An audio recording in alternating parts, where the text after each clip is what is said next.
Isu perjodohan Abizar dan Irish Bella sampai ke telinga Umi Pipik.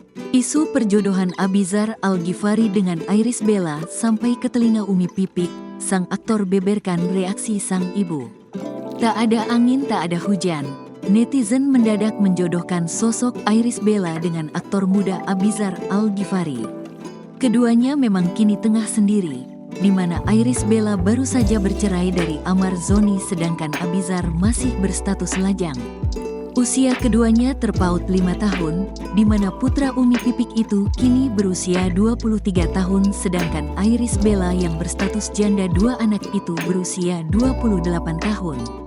Dukungan netizen soal perjodohan dirinya dengan Irish Bella pun sudah sampai ke telinga sang aktor.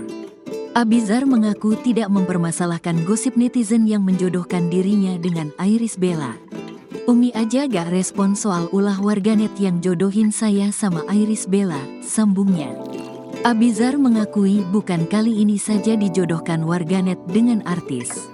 Sebelumnya ia pernah diminta publik berpacaran dengan Cynthia Mariska hingga anak dari Irfan Hakim. Anak dari mendiang Ustaz Jeffrey Al-Bukhari itu pun tidak terganggu dengan ulah warganet yang menjodohkan dirinya dengan Irish, sebab hal tersebut tidak akan mempengaruhi prinsipnya terhadap masalah asmara. Abizar Al-Ghifari beruntung punya keluarga yang santai soal asmara, sehingga orang tuanya tak termakan warganet yang menjodohkan dirinya dengan banyak wanita.